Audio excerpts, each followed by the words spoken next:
जी बच्चों, बहुत ज़्यादा मैसेज आपने किए हैं मैथ्स के लिए कि सर फिजिक्स का पेपर टफ आया था, बहुत बुरा हुआ है, मैथ्स का भी पेपर कहीं गड़बड़ हो गया तो हम लोग फेल हो जाएंगे।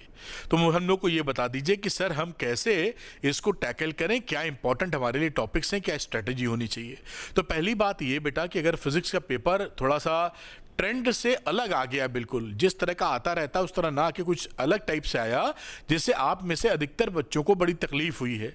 लेकिन सीबीएसई बोर्ड वाले इस तकलीफ को जानते हैं। आपकी पेपर की जब चेकिंग होगी तो वो लीनियंट होगी, काफ़ी आपको काफ़ी नंबर मिलेंगे। कई बच्चों को तो बहुत ही अनएक्सपेक्टेड ज़्यादा नंबर मिल सकते हैं। हाँ, उसके लिए एक शर्त बस इतनी है कि आपने कोई क्वेश्चन छोड़ा ना हो। अगर क्वेश्चन छोड़ ही आए हैं तो फिर नंबर कोरे कागज पे नहीं दिए जा सकते।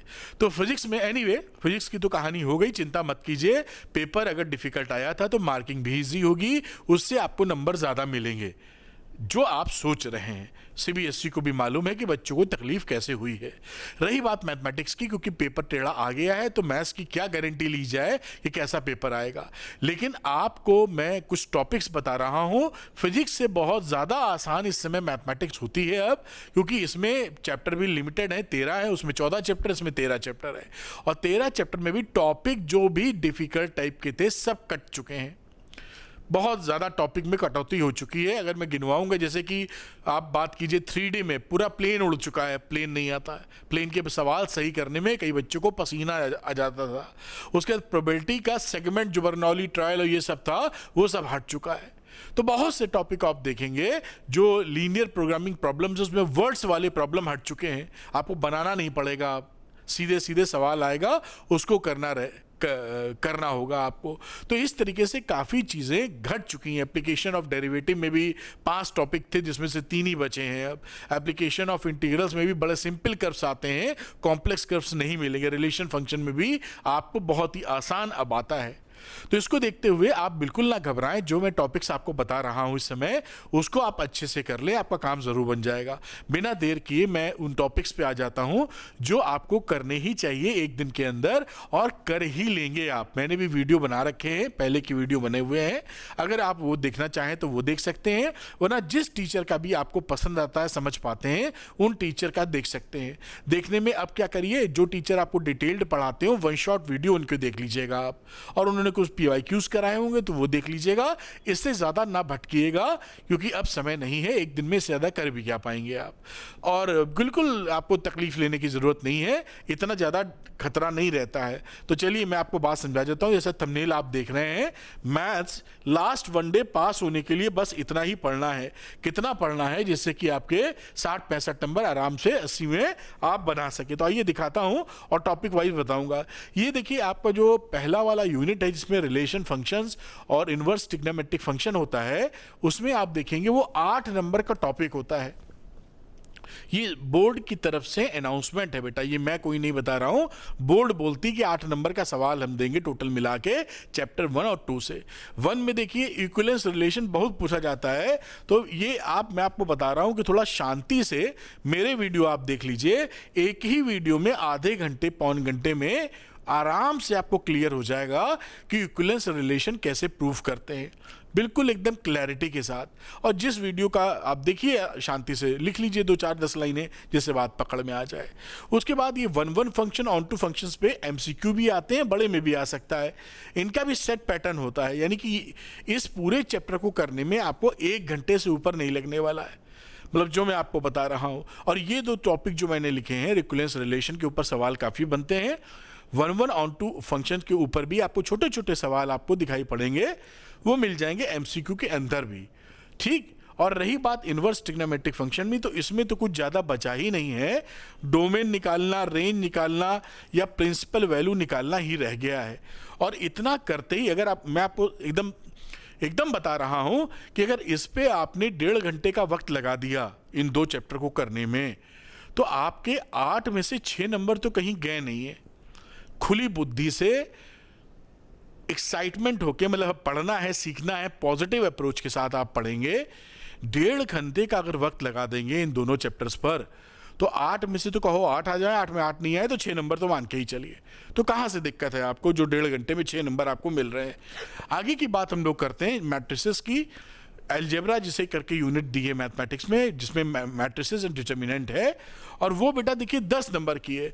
इसमें भी सरल सरल सवाल आते हैं और बड़े प्यारे सवाल लेते हैं, आराम से की जा सकते हैं। मैट्रिसेस में सिमेट्रिक और इसकी स्क्यू सिमेट्रिक के ऊपर एक एक नंबर का एमसीक्यू खूब बनता है, इसको ध्यान में रखें आप। इनवर्टेबल मैट्रिसेस हैं कि नहीं, और उसका एक प्रूफ होता है, वो प्रूफ आप याद कर लीजिए, नहीं समझ में आता तो आ जाएगा, नहीं आया तो 5-7 लाइन, ज़्यादा बड़ा नहीं है, 5-7 लाइनों का प्रूफ है, किताब एनसीईआरटी में छपा हुआ है।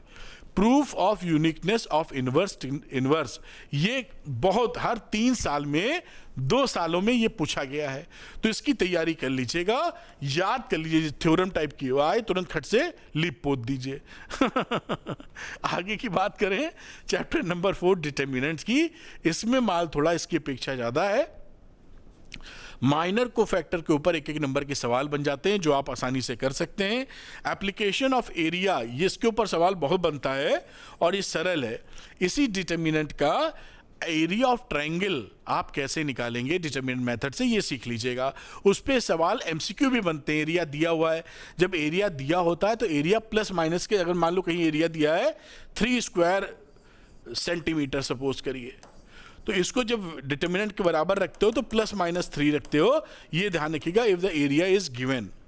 सॉल्यूशन ऑफ लीनियर इक्वेशंस, ये बड़े नंबर में आता है, और अच्छी बात क्या है कि जब इसको सॉल्व कर डालते हैं अंत में, थोड़ा लेंदी होता है, तो आंसर रीचेक कर लेंगे आप, वहीं पर वैल्यू डाल के देख लीजिए कि सही आ रहा है गलत आ रहा है।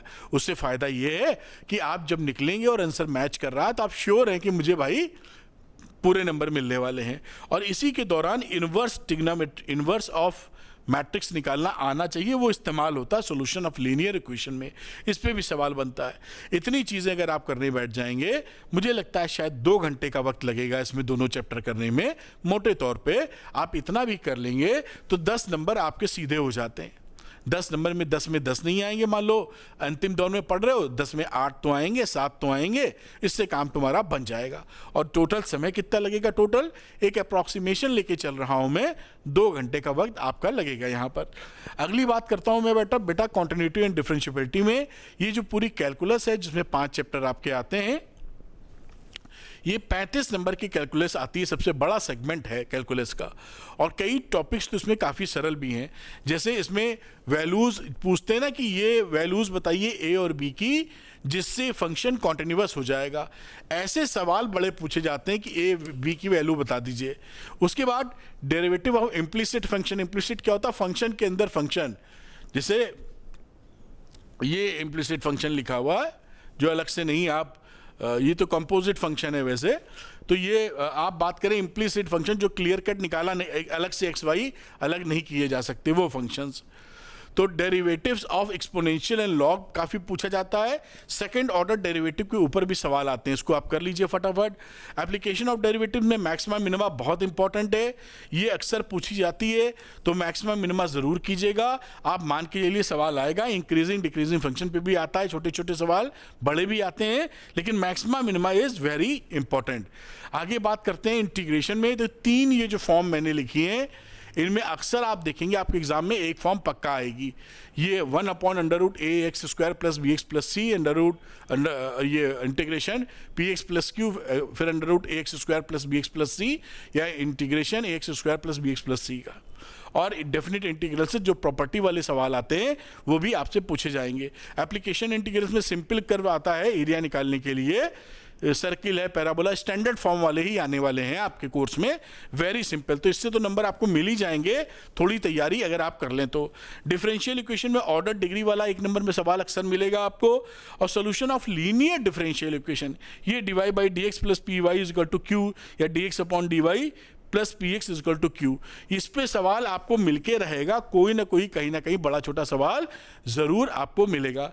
इसके बाद की बात करें चैप्टर 10 में, तो डॉट एंड क्रॉस प्रोडक्ट तैयार करिए, point dividing line segment in A given ratio, ये काफ़ी पूछा जाता है। 14 नंबर का आता है आपका वेक्टर्स और 3D मिला के। 3D में बात करें तो डायरेक्शन रेशियो एंड कोसाइंस के ऊपर सवाल आके रहेगा। 1 नंबर में भी आता है, बड़े में भी आता है, ये पक्का मान के चलिए क्या आएगा। Shortest distance between skew lines, ये काफ़ी पूछा जाता है, इसकी तैयारी कर लीजिए। 2 स्क्यूड लाइंस के बीच की shortest distance. Angle between lines, इसकी भी तैयारी करके लिखिए, कितना एंगल 2 लाइनों के बीच में बन रहा है। चैप्टर नंबर 12 एलपीपी, ये 5 नंबर का है। देखिए 5 नंबर तो फ्री के हैं आपके, और ये बाउंडेड अनबाउंडेड रीजन दोनों तैयार कर लीजिए। इस एलपीपी को तैयार करने में आपका आधा घंटा लगेगा केवल इस चैप्टर को तैयार करने में, अगर आप खुले दिमाग से बैठेंगे, और बाकी कैलकुलेशन रहता है वो आप करना जानते हैं। तो ये आधे घंटे में feasible infeasible region and bounded unbounded तैयार कर सकते हैं। वर्ल्ड वाली प्रॉब्लम आनी नहीं है, सिंपल वाली प्रॉब्लम आनी है सीधे तौर पे। और लास्ट चैप्टर प्रोबेबिलिटी देखिए, ये आपका 8 नंबर का है। बेस थ्योरम इसमें बड़ी इंपॉर्टेंट है, अक्सर पूछी जाती है, उसकी तैयारी करके रखिए। और प्रोबेबिलिटी डिस्ट्रीब्यूशन भी आपके कोर्स में है, तो प्रोबेबिलिटी डिस्ट्रीब्यूशन या इसका मीन निकालना भी आपके कोर्स में है। इतनी चीज अगर आप कर लेंगे तो मुझे पूरी उम्मीद है कि आप फेल नहीं हो सकते। 60 नंबर के आसपास आने की पूरी संभावना है। उम्मीद करता हूं वीडियो पसंद आया होगा। Thank you very much, wish you all the best, bye.